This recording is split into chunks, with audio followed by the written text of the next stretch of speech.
Welcome back. కొన్ని వినడానికి చాలా వింతగా ఉంటాయి, చూడ్డానికి ఆశ్చర్యంగా అనిపిస్తుంటాయి. మనుషుల మాదిరిగా విగ్రహాలు కూడా ప్రవర్తిస్తాయి అంటే ఆ దైవం మహిమేనని భక్తులు విశ్వసిస్తారు. స్త్రీలకు ఋతుక్రమం ప్రకృతి సిద్ధంగా జరిగే ఓ ప్రక్రియ. అదే మాదిరిగా కామాఖ్య అమ్మవారికి కూడా జరుగుతుండడం అందరినీ విస్మయానికి గురి చేస్తోంది. ఇంతకీ ఆ అమ్మవారి ఆలయం ఎక్కడుంది? ఆ దేవాలయ ప్రత్యేకత ఏంటి? ఇప్పుడెందుకు ఆ టెంపుల్ గురించి ప్రస్తావన వచ్చింది? కామాఖ్య ఆలయంలో నిజంగానే క్షుద్ర పూజలు జరుగుతాయా?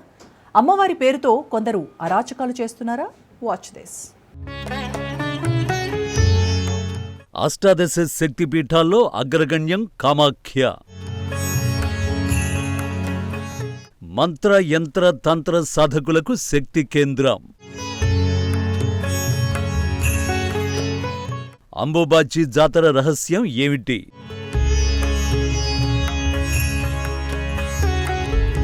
యావత్ సృష్టికి మూలం అమ్మవారు. త్రిమూర్తుల్ని సైతం తన ఉగ్ర రూపంతో భయపెట్టగల శక్తి స్వరూపిణి. ఈ లోకాన్ని సృష్టించాలన్నా అంతం చెయ్యాలన్నా ఆమెకే సాధ్యం. అంతటి మహిమగల అమ్మవారు శక్తి స్వరూపిణిగా వెలసిన క్షేత్రం కామాఖ్యాదేవి మందిరం. సుప్రసిద్ధమైన అష్టాదశ శక్తిపీఠాల్లో అత్యంత శక్తిమంతమైనదిగా విరాజిల్లుతోంది ఈ క్షేత్రం. మహిమాన్విత శక్తి స్వరూపిణి అయిన అమ్మవారు నీలాచల్ పర్వత శ్రేణి అస్సాం రాష్ట్రంలోని బ్రహ్మపుత్ర నది ఒడ్డున గౌహతికి సమీపంలో వెలిసింది. ఈ అమ్మవారిని కామాఖ్య అని, కామరూపిణి అని పిలుస్తారు. కామరూపిణి అంటే కోరుకున్న రూపంలోకి మారిపోయే శక్తి కలది అని అర్థం. ఈ శక్తిపీఠం చాలా మహిమగల పుణ్యక్షేత్రమని భక్తుల విశ్వాసం.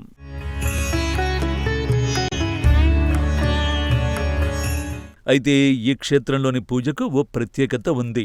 ఈ ఆలయంలో అమ్మవారికి సంబంధించి ఎలాంటి విగ్రహారాధన జరగదు. ప్రతి జీవి పుట్టుకకు కారణమైన జననాంగాన్ని ఇక్కడ పూజిస్తారు. సతీదేవి యోని భాగం ఇక్కడ పడినందున ఈ ప్రదేశం కామాఖ్య ఆలయంగా ప్రసిద్ధి చెందింది. కామాఖ్య దేవాలయం శివుడు సతీదేవుల శృంగారభరితమైన ప్రదేశమని కొందరు భక్తులు విశ్వసిస్తారు. అందుకే ఆ ప్రాంతానికి కామాఖ్య అని పేరు పెట్టారు. ఈ ఆలయ విశిష్టత ఏమిటంటే కామాఖ్యాదేవికి నెలలో 3 రోజులు ఋతుస్రావం జరుగుతుంది.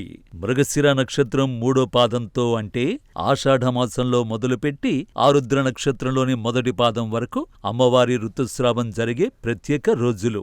ఈ ప్రత్యేకమైన 3 రోజుల్లో యోనిశిల నుంచి ఎర్రని స్రావం వెలువడుతుంది. శక్తిపీఠం ఎదురుగా ఉన్న సౌభాగ్య కుండంలోని జలమే ఈ ఎరుపు రంగు నీరు అని చెబుతూ ఉంటారు.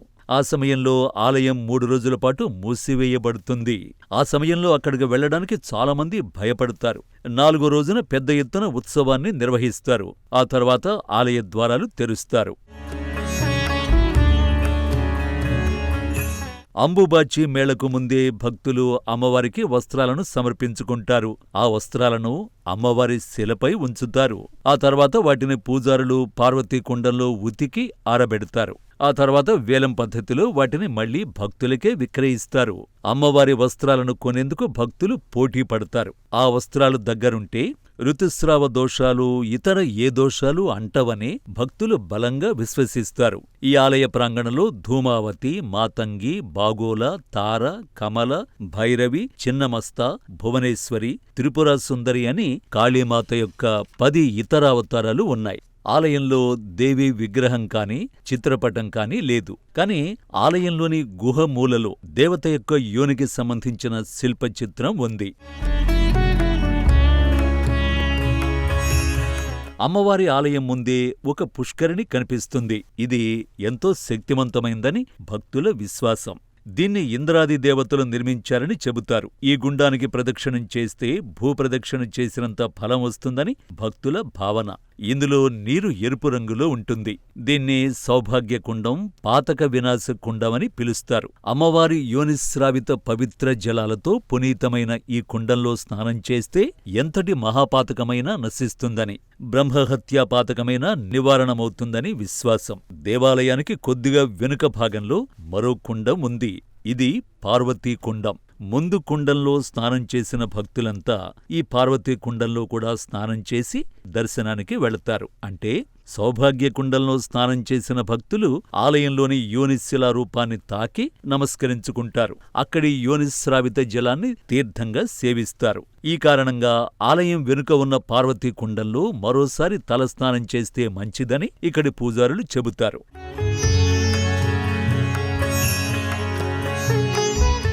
సతీదేవి తండ్రి దక్ష ప్రజాపతి. దక్షుడు పరమేశ్వరుణ్ణి ఆహ్వానించకుండా యాగం చేస్తాడు. ఎందుకిలా చేశావని ప్రశ్నించిన సతీదేవిని అవమానిస్తాడు. యజ్ఞంలో శివనింద జరగడం సహించలేని సతీదేవి యజ్ఞగుండంలోకి దూకి అగ్నికి ఆహుతైపోతుంది. ఆగ్రహోదగ్రుడైన పరమేశ్వరుడు వీరభద్రుణ్ణి సృష్టించి యాగాన్ని భగ్నం చేయిస్తాడు. శివుడు విరాగిలా మారి సతీదేవి మృతదేహాన్ని భుజాన వేసుకుని తిరుగుతూ ఉంటాడు. అతన్ని శాంతింపజేయడానికి విష్ణువు తన చక్రంతో సతీదేవి మృతదేహాన్ని ముక్కలు చేస్తాడు. సతీదేవి శరీర భాగాలు పడిన 108 ప్రదేశాలను శక్తిపీఠాలు అంటారు. సతీదేవి యొక్క యోని భాగం గౌహతి వద్ద నీలాచలంపై పడటంతో ఆ పర్వతం నీలంగా మారిందంటారు. ఈ ప్రాంతంలోనే కామాఖ్యాదేవి కొలువై ఉంటుందని ప్రతీతి. మానవ సృష్టికి మూల కారణమైన జన్మస్థానం కాబట్టి ఈ ప్రదేశం అన్ని శక్తిపీఠాల్లోకెల్లా అత్యంత ప్రాముఖ్యతను సంతరించుకుంది. జన్మలో ఒక్కసారైనా ఈ పర్వతం తాకితే అమరత్వం సిద్ధిస్తుందని పురాణాలు చెబుతున్నాయి. ఈ ఆలయ నిర్మాణం 4 గదులుగా ఉంటుంది. తూర్పు నుంచి పశ్చిమానికి మొదటి 3 మండపాలు కాగా చివరిది గర్భగుడి. అద్భుతమైన శిల్పకళాఖండాలతో తేనెతుట్టె ఆకారంలో ఉన్న శిఖరంతో ఆలయం నిర్మించి ఉంటుంది. ఎక్కడెక్కడి నుంచో వేలాది మంది పండాలు, సిద్ధులు, తాంత్రికులు అంబుబాచి మేళాకు తరలివస్తారు. మొదట్నుంచి తాంత్రిక భావనలకు ప్రసిద్ధి చెందడంతో ఇక్కడ జంతుబలులు సర్వసాధారణం. మరెక్కడా లేని విధంగా ఇక్కడ మహిషాలను సైతం బలిస్తారు. అలాగే ఈ ఆలయం మూసి ఉన్న 3 రోజులు ఆ ఆలయంలో క్షుద్ర పూజలు జరుగుతాయన్న ప్రచారం కూడా ఉంది. తాంత్రిక ఆరాధకులకు మాత్రమే కాదు, భక్తి శ్రద్ధలతో కొలిచే భక్తులు కోరే కోరికలను తీర్చే కల్పవల్లిగా ప్రసిద్ధి చెందింది. ఈ ఆలయాన్ని 3 సార్లు సందర్శించే వ్యక్తి అన్ని ప్రాపంచిక ప్రలోభాల నుంచి విముక్తి పొందుతారని పురాణాలు చెబుతున్నాయి.